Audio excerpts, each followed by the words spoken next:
بسم اللہ الرحمن الرحیم قال النبی صلی اللہ علیہ وسلم المؤمن مألف ولا خیر فی من لا یألف ولا یؤلف۔ حضور نبی کریم سرور دو عالم صلی اللہ علیہ وسلم نے ارشاد فرمایا، مومن محبت کی اور مانوس ہونے کی ایک جگہ ہوتی ہے، اور اس شخص میں کوئی خیر نہیں جو نہ خود کسی سے الفت رکھتا ہے نہ اس سے کوئی الفت رکھتا ہے، نہ اس کو کسی سے انس ہے نہ اس سے لوگ انس رکھتے ہیں، ایسے شخص میں کوئی خیر نہیں۔ یہ مسند احمد کی روایت ہے۔ حضرت عبد الرحمن بن صخر رضی اللہ تعالیٰ عنہ اس حدیث شریف کے راوی ہیں۔ اس میں آپ علیہ والسلام نے ایک مومن کی یہ پہچان بتائی ہے کہ وہ اس کی زندگی، اس کے اخلاق، اس کا کردار، اس کا چلنا پھرنا اٹھنا بیٹھنا، اس کی معاشرت ایسی ہوتی ہے کہ وہ خود بھی اوروں سے محبت کرتا ہے، لوگ بھی اس سے محبت کرتے ہیں۔ یعنی ایک تو اس کے اخلاق اتنے اچھے ہوتے ہیں، اس کا کردار اتنا اچھا ہوتا ہے کہ جب کسی سے بات کرتا ہے، کسی سے ملتا ہے تو اتنے اچھے طریقے سے ملتا ہے، اتنا اچھا برتاؤ کرتا ہے، کوئی برائی کرے تو اس برائی کا بدلہ اچھائی سے دیتا ہے، تو وہ خود لوگوں سے محبت کرتا ہے۔ دوسرے نمبر پر اس سے محبت کی جاتی ہے، اس سے انس رکھا جاتا ہے۔ اس کا مطلب یہ ہے کہ اپنے کردار سے وہ لوگوں کے ساتھ اس طریقے سے پیش آتا ہے کہ لوگ اس سے محبت کرنے پر مجبور ہوتے ہیں، اور یہ ایک مومن کی بہت بنیادی صفت ہے۔ اگر دیکھا جائے ایک حدیث شریف کے اندر مومنین کو ایک جسم کی مانند قرار دیا گیا ہے کہ سارے مومن، سارے مسلمان ایک جسم کی مانند ہیں،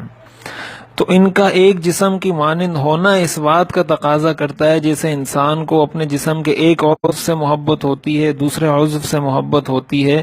آنکھ میں تکلیف ہو تب بھی اس کو محسوس ہوتی ہے، ٹانگ میں تکلیف ہو تب بھی اس کو محسوس ہوتی ہے، تو یہی مثال ایک مومن کی دوسرے مومن کے لیے ہوتی ہے۔ اسی وجہ سے وہ دوسروں سے محبت کرتا ہے۔ چنانچہ قرآن کریم کے اندر مومنین کے بارے میں یہی فرمایا گیا، کنتم اعداء فألف بین قلوبکم، کہ تم ایک دوسرے کے دشمن تھے، اللہ تعالی نے تمہیں ایک دوسرے کا بھائی بھائی بنا دیا، فاصبحتم بنعمتہ اخوانا۔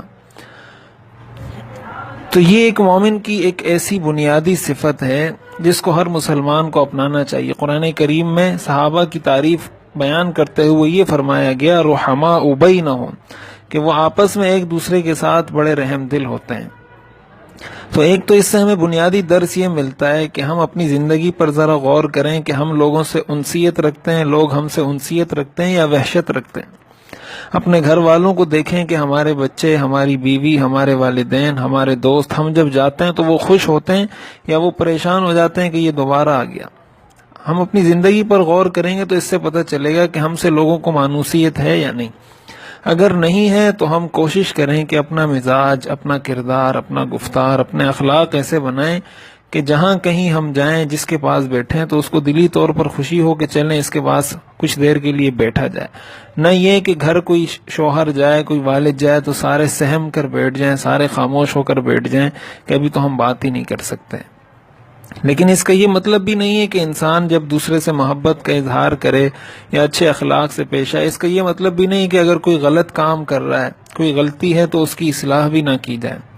مداہنت کی بھی اسلام اجازت نہیں دیتا۔ کوئی اگر غلط کام کر رہا ہے، کوئی کسی بدعت کا ارتکاب کر رہا ہے، کوئی کسی گناہ کا ارتکاب کر رہا ہے، تو اس کو بیان کرنا، اس کو بتانا کہ اس میں یہ غلطی ہے، یہ خامی ہے، اور صحیح بات لوگوں تک پہنچانا، یہ بھی ایک مسلمان کی ذمہ داری ہے۔ تو ان چیزوں کا خیال رکھتے ہوئے اپنے عام معاملات کے اندر، عام زندگی کے اندر، جس کے ساتھ اس کو روزانہ اٹھنا بیٹھنا ہوتا ہے، روزانہ اس کے تعلق اس کے ساتھ پیش آتا ہے، اس کے ساتھ کوئی معاملہ ہوتا ہے، ان کے ساتھ اس کا رویہ ایسا ہونا چاہیے۔ اور یہ حضور علیہ والسلام کی سیرت سے ہمیں یہ ملتا ہے کہ حضور علیہ والسلام نے اپنی عملی زندگی سے ہمیں یہ سکھایا ہے، صحابہ اکرام رضوان اللہ علیہ مجمعین نے اپنی زندگی سے ہمیں یہ سکھایا ہے۔ تو اس حدیث شریف پر عمل کرنے کے لیے